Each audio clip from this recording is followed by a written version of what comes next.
minutos você ouve o programa Insight pela sua rádio pelotense. Aliás, eu também atendia ouvinte pelo telefone, né? E a gente tenta buscar, pensar os assuntos, né? Para que a gente possa abordar todos. Não é às vezes tão fácil, porque a gente no diálogo, a gente vai abrindo outros braços no diálogo, não é, Nilton? Não adianta, eu acho que é da natureza, né? Faz parte. Eu, pelo menos, sou assim, daqui a pouco estou conversando uma coisa Até porque a proposta do programa é um bate-papo sem programa, sem organização, a estratégia é conversar tipo uma associação livre, conforme o tema vai vindo, nós vamos trocando de assunto e vamos sugerindo. Mas, de qualquer forma, tudo, às vezes, de uma maneira geral, elas vão se encaixando, né? Sim. Tem coisas que elas se entrelaçam, né?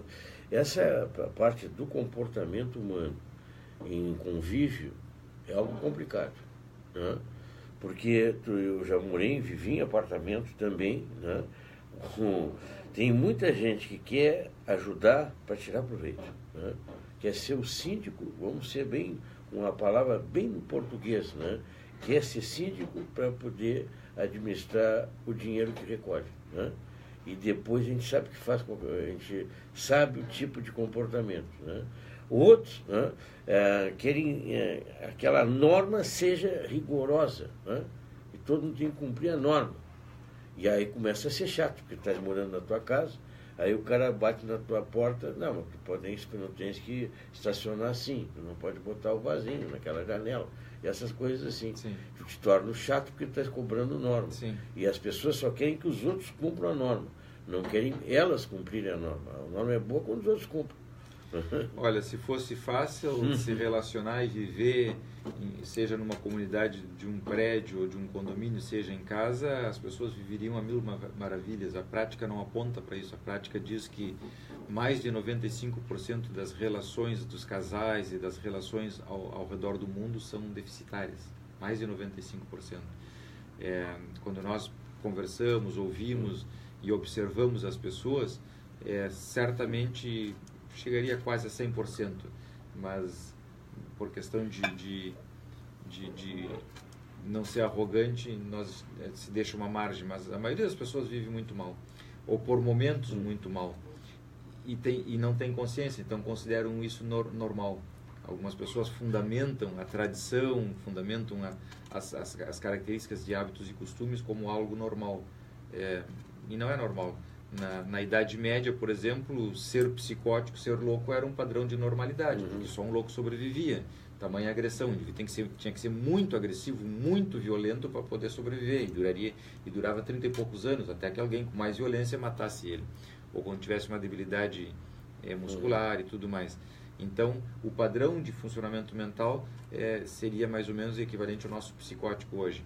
Hoje, um psicótico não se encaixa na sociedade porque é uma pessoa desajustada, mas um neurótico, como nós falávamos no primeiro bloco, é considerado normal, ainda que o indivíduo tenha comportamentos estranhos, como tu te referias ao condomínio. Ninguém é internado num hospital psiquiátrico, ninguém é medicado com ansiolíticos ou antipsicóticos e tudo mais, porque bate na porta do vizinho pedindo para tirar um vasinho da soleira da janela.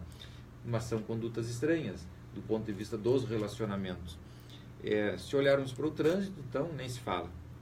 As pessoas são extremamente agressivas, mal educadas, arrogantes e loucas muitas vezes.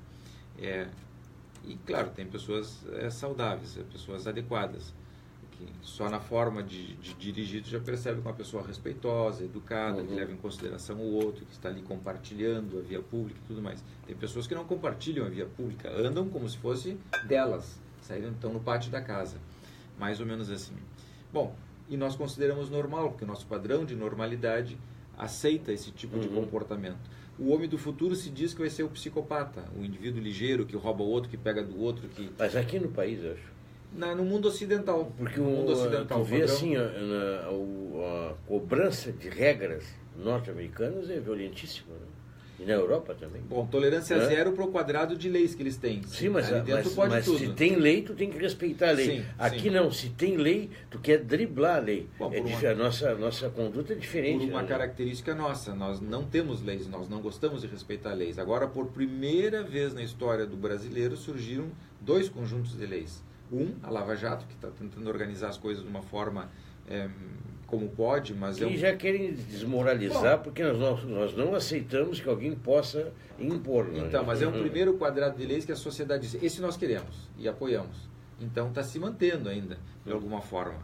E o outro quadrado de leis, que é novo também, poucos anos, e que a sociedade quer, é a questão do racismo, da intolerância racial e homofóbica e tudo mais. A sociedade não quer mais que as pessoas sejam discriminadas, embora tenham ainda essa tendência histórica, genética, digamos assim, da história da humanidade, de não tolerar as diferenças. Mas, de alguma forma geral, já há um consenso de que nós não queremos mais a intolerância racial, que nós não queremos que as pessoas briguem, se matem, sejam discriminadas por cor de pele, ou formas físicas e tudo mais, ou por escolhas sexuais, que um seja homossexual ou não, e que isso seja motivo para excluir as pessoas. Nós não queremos mais isso. Embora todos nós, de alguma forma, em determinado momento, tenhamos que estar lutando com essa história que arrastamos dos nossos ancestrais do mundo, da história da humanidade, mas as pessoas mais saudáveis, aqui voltamos para o silêncio, pensam, se policiam, se fazem uma vigilância interna, se porventura derem uma escapadela, logo depois saem correndo atrás, retificam e corrigem, ou tratam de corrigir, se percebem cometendo, dizendo coisas que ela mesma não concorda, mas que vem de dentro, como um ato falho que se expressa e a pessoa faz uma piadinha, um comentário jocoso com relação à raça ou a opção sexual, logo depois a pessoa se vigia, volta atrás, se pergunta, por que eu estou dizendo isso? Eu nem concordo com isso. Bom, mas está dentro de mim se eu estou dizendo. Então vem das minhas entranhas. Bom, é sinal que eu tenho que cuidar mais, eu tenho que olhar para minhas entranhas, ver de onde vem, porque se eu não concordo racionalmente, isso aparece, então eu tenho um perigo dentro de mim, de repente botar em prática coisas mas que faz parte da história da humanidade. Então essas pessoas que fazem esse tipo de vigilância, digamos assim, são pessoas mais evoluídas, pessoas que vão mudar com o passar do tempo, vão passar valores para os seus filhos, para a sociedade, vão conversar com mais profundidade sobre essas coisas, porque se examinam mais, e aqui voltamos ao silêncio, se prestam mais atenção das sensações, dos pensamentos, das ideias, das palavras que escolhem, aquilo que vem de dentro de si, que nem sempre é bom. Temos uma infinidade de coisas horrorosas da história da humanidade, da nossa história de vida intrauterina e extrauterina, da história familiar. Todos nós escutamos coisas agradáveis, vivemos ainda, quem é mais velho veio ainda de uma época em que essas questões todas não eram examinadas e, bom, aprendemos a dizer e fazer e pensar coisas que hoje temos que nos policiar. Mas temos que nos policiar porque a tendência existe. Nas gerações seguintes, de repente, isso vai ser mais fácil. Mas, voltando à questão do que é normal e anormal, no futuro se imagina que as pessoas, e essa é a tendência, que as pessoas vão ser muito desrespeitosas nas relações humanas. Se a humanidade não der uma guinada. A humanidade se maneja um pouco por guinadas, uma revoada para um lado e uma revoada para outro. Embora ficam nichos, né? Sim. De várias formas de relações. Sim. Tem aqueles fundamentalistas, vamos dizer assim, mais religiosos, que eles ainda querem ficar arraigados a determinados tipos de vida, né?